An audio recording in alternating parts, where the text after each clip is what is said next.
Good morning. Is it morning? No, sorry. Good afternoon. Time flies when you're busy and having fun.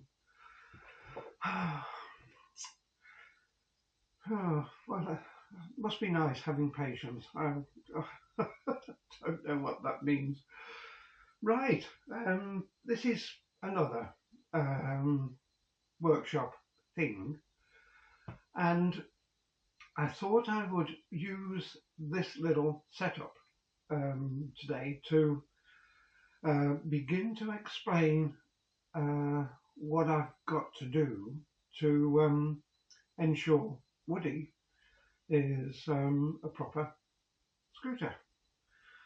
Okay, now then, let me explain what we have here.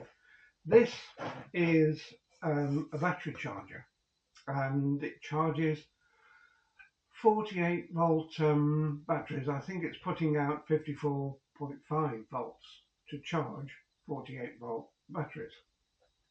Fairly straightforward.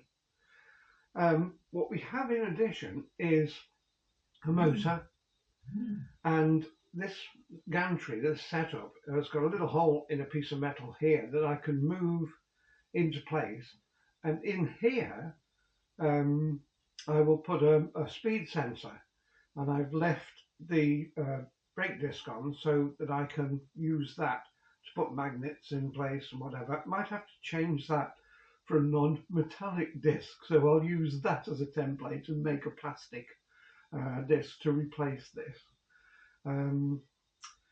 Okay, this device here is a BLDC motor controller, and there is a mass of wires that comes out of a BLDC controller, but we're only interested in the hall sensors. We're interested in the power lines, and we're interested in the throttle control. Now, the throttle control comes from the twist grip, which is a potentiometer. Whether it's a twist grip or a wiggly waggly thing or a pot knob or even a joystick, they are all potentiometers, and they all vary a signal that goes to the controller. What I'm after is the three wires that are the throttle connection, and we'll connect the three wires together. Alright, bear with me a second, doesn't want to connect.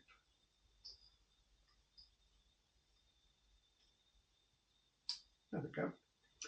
And the three wires, there's a black, which is the ground wire, there's a red, which is the power wire, so positive and negative, and then there's a white wire, and that is a signal wire. And when you twist the throttle, it supplies a voltage to the controller, and the voltage range is from 0 to 5. So at a quarter of a volt, it tells the controller that it wants to steadily and slowly turn the wheel. If you increase the voltage by twisting the potentiometer or twisting the throttle, it increases the signal voltage, and the controller responds by putting more power to the motor. The more voltage you put in, the faster the motor will spin. And that might be 3 volts-ish, and that is a full 5 volts. The controller says, all the power possible please to the motor. Right, there's a natural braking effect there. When you knock the throttle off, the magnets in the motor actually want to not do anything. So, low voltage, bigger voltage, bigger voltage. So, the throttle controls the signal that goes to the controller. The controller then puts the power required to the motor. What I need to do is to work out how I can limit the power to a certain level to get a certain speed. Which brings me to my grumble today. Just hold me a second, I have to unplug the battery charger.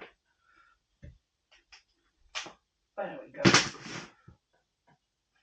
So this test rig I've set up in order to test out various systems. And then when I've got a system that's pretty reliable and works properly, it gets transferred onto the scooter. So that's one of the things. But it occurred to me that I'm a mobility scooter user, and I am also a manufacturer. Now, as a manufacturer, or I can speak as a manufacturer, and unlike major manufacturers who are very careful about what they say, I don't have to be careful. But in this country, in the UK, we have a number of very, very good mobility scooter manufacturers.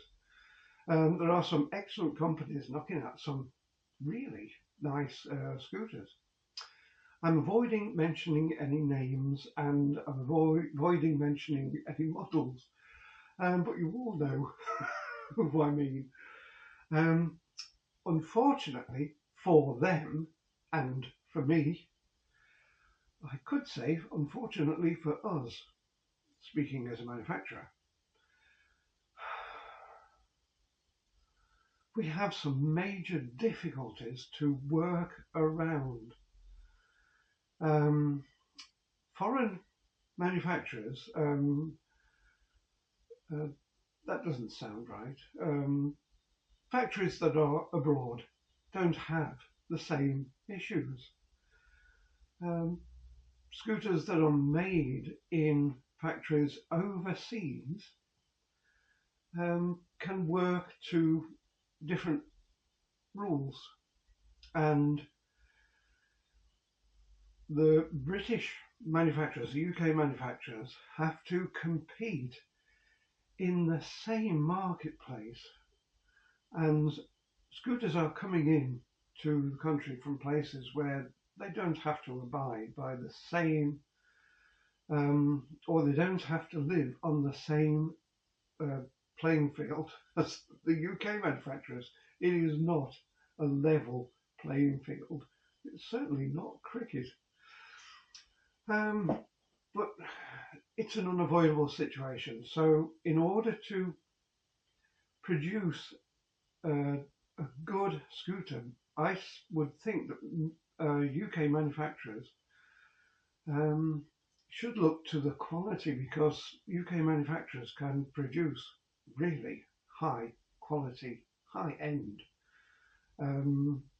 things. And anybody wants to buy a cheap one, buy one that's imported.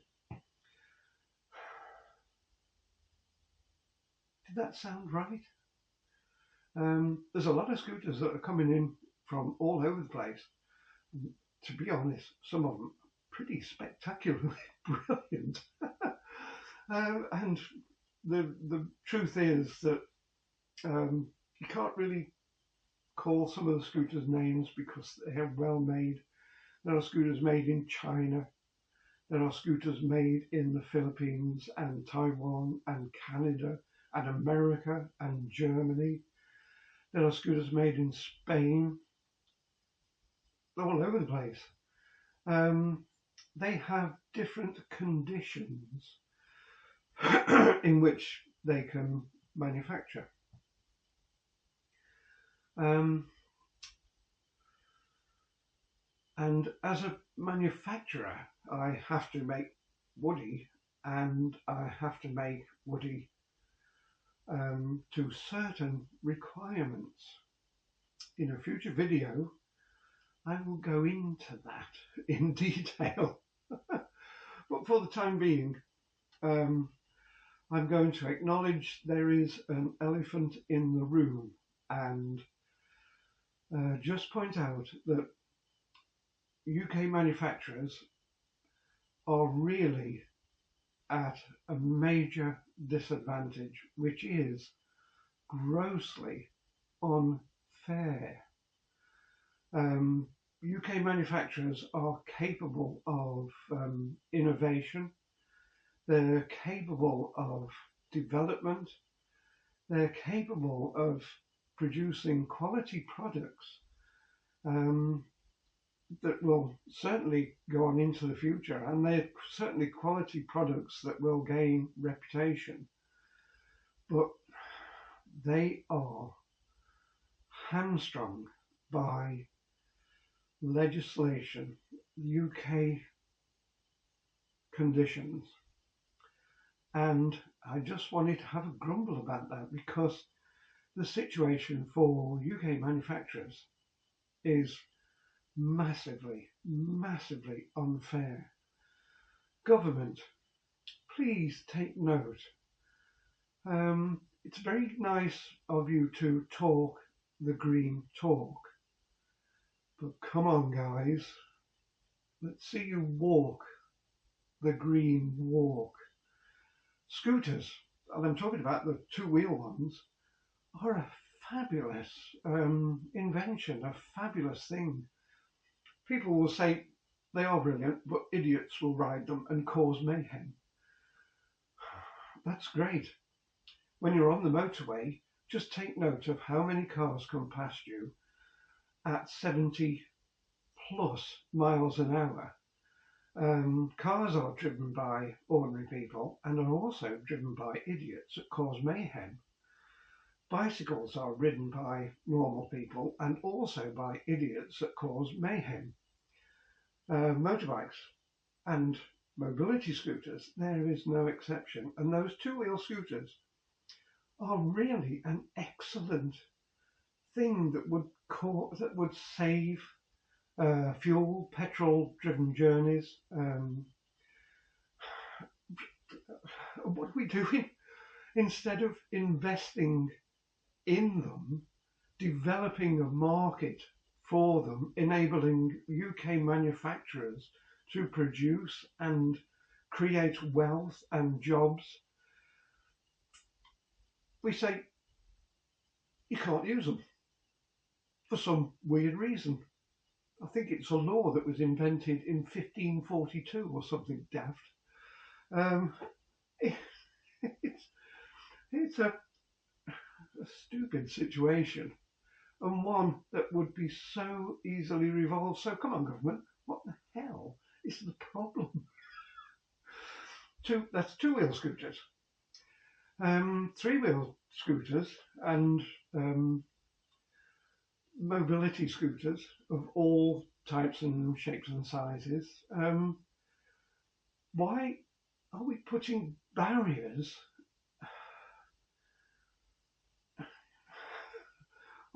Why are we putting barriers up? Come on. The regulations, and I've tried to avoid using that word, they don't work. They're not right. They're anti. They're just anti. Anyway, as you can see, I'm still waiting for motors. Today is Sunday. They're due on Tuesday. I have a feeling they may be delayed, so I have to prepare myself for a further delay. Never mind, I'll make some more videos like this. But this is a little thing that I've got set up to run tests and develop various things. I'll go into this a little bit further and show you things that I add on to this that enable me to control the speed. You will all know that there are some things a manufacturer has to do to a mobility scooter to make it a mobility scooter. So this is what this is all about. Anyway, there we go, folks. Hope you've enjoyed that. I will go back to being busy with this hectic work schedule I have.